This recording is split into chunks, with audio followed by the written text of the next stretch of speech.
بسم اللہ الرحمن الرحیم۔ السلام علیکم ناظرین، مولانا رومی کو سننے کے لیے دور دور سے لوگ آیا کرتے تھے۔ ایک دن ایک طوائف جس کا نام ڈیزرٹ روز تھا بھی ان کو سننے کے لیے مسجد پہنچ گئے۔ طوائف نے اس مقصد کے لیے اپنا حلیہ بدل لیا۔ رومی کی گفتگو سننے کے دوران اس کے ایک پرانے گھاک نے اسے پہچان لیا۔ اس پر وہاں شور مچ گیا کہ ایک طوائف مسجد میں موجود ہے۔ لوگوں نے اسے وہاں سے نکالا اور باہر لے آئے۔ ہجوم میں غصہ بڑھ رہا تھا۔ طوائف کو لگا کہ اب اسے وہی کڑے کڑے سنسار کر دیا جائے گا۔ اسی اثنا میں ایک درویش اس ہجوم کے قریب پہنچا اور چیخ کر بولا، رک جاؤ۔ ہجوم سکت ہو گیا۔ تم لوگوں کو شرم آنی چاہیے، 30 لوگ ایک کمزور عورت پر حملہ آور ہو رہے ہو، کیا یہ انصاف ہے؟ درویش بولا، اس کے ساتھ کسی انصاف کی ضرورت نہیں ہے۔ مجمع میں سے کوئی شخص بولا، یہ طوائف یہاں ایک مرد کے لباس میں آئی ہے تاکہ ہم اچھے مسلمانوں کو دھوکہ دے سکے۔ تم لوگ مجھے یہ بتا رہے ہو کہ اس عورت کو اس لیے مارنا چاہتے ہو کہ یہ مسجد کیوں آئی تھی؟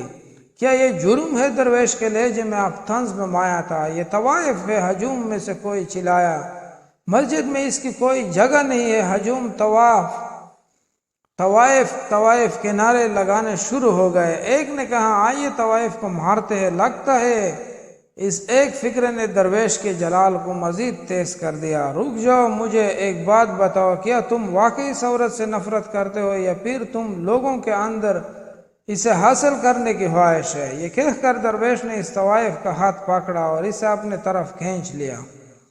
طوائف درویش کے پیچھے چھپ گئے جیسے ایک چھوٹی سی بچی خطرہ دیکھ کر اپنے ماں کے پیچھے چھپ گئے ہو۔ ہجوم کے سربراہ نے درویش سے کہا، تم اس علاقے میں اجنبی ہو، تم بہت بڑی غلطی کر رہے ہو، تمہیں ہمارا پتہ نہیں ہے، تم اس سے دور رہو۔ کوئی اور بولا، تم کیسے درویش ہو؟ کیا تمہارے پاس ایک طوائف کا دفاع کرنے کے بہتر کوئی اور کام نہیں ہے؟ درویش نے ایک لمحے کے لیے خاموش رہا، جیسے وہ ایک سوال پر غور کر رہا ہو۔ اس نے غصے کا اظہار نہیں کیا اور پرسکون رہا۔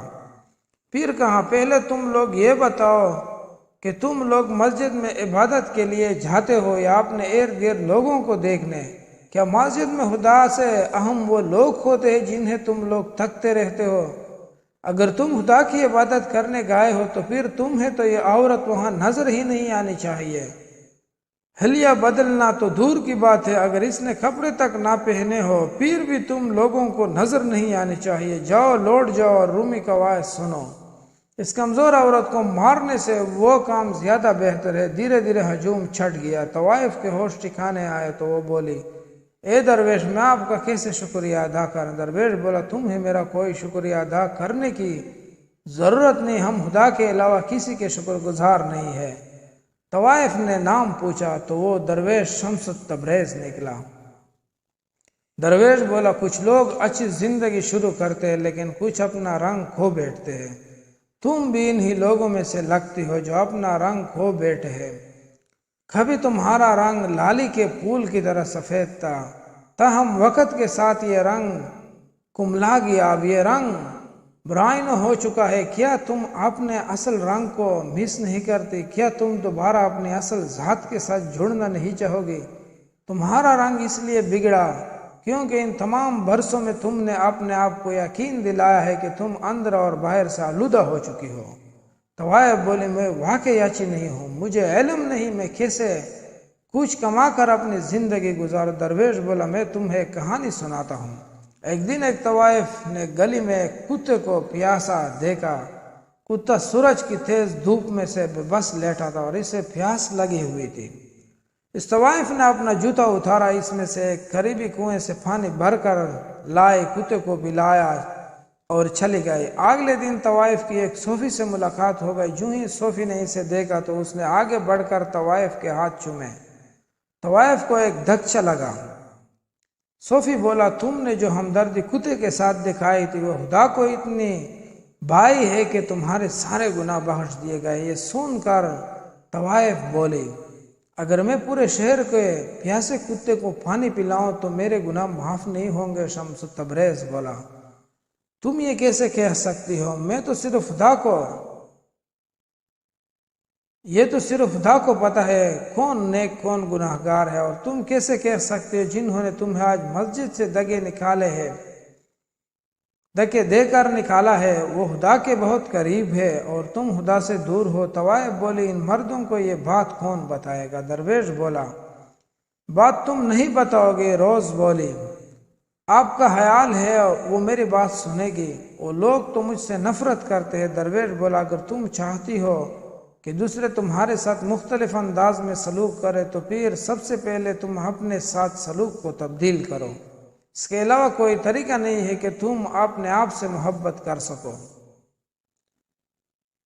کچھ عرصے بعد طوائف بھاگ کر رومی کے گھر چلے گئے جہاں شمس تبریز ٹھہرے ہوئے تھے۔ رومی کا خاندان پریشان ہو گیا، سب کو رومی کی سخت کی فکر ہو گئی کہ لوگ کیا کہیں گے۔ ایک طوائف ان سے ملنے آئے۔ رومی اور شمس تبریز سیر سے واپس لوٹے تو انہیں اس غیر متوقع مہمان کے بارے میں بتایا۔ رومی کو ایک دھچکا لگا اور وہ بولے تم یہ کہہ رہے ہو ایک طوائف ہم سے ملنے آئی ہے، ایک طوائف ہمارے گھر کی صحن میں موجود ہے؟ کوئی بولا جی وہ کہتی ہے اس نے گناہ کی زندگی ترک کر دی ہے، وہ طوائف خانے سے بھاگ آئی ہے تاکہ خدا کو تلاش کر سکے۔ شمس تبریز بولے اور یہ یقیناً وہی طوائف ہوگی۔ اس کی آواز میں خوشی واضح تھی۔ گھر کے کسی فرد نے کہا لوگ کیا کہیں گے؟ ہمارے گھر کی چھت کے نیچے ایک طوائف آئے ہوئے۔ شمس تبریز نے آسمان کی طرف انگلی اٹھا کر کہا کیا ہم سب پہلے ایک چھت کے نیچے نہیں رہ رہے ہیں؟ بادشاہ، ملکہ، کنواری ہو یا طوائف، سب اس آسمان کے نیچے ہی تو رہتے ہیں۔ سب دوستوں سے گزارش ہے کہ اچھے واقعات کے لیے اس چینل کو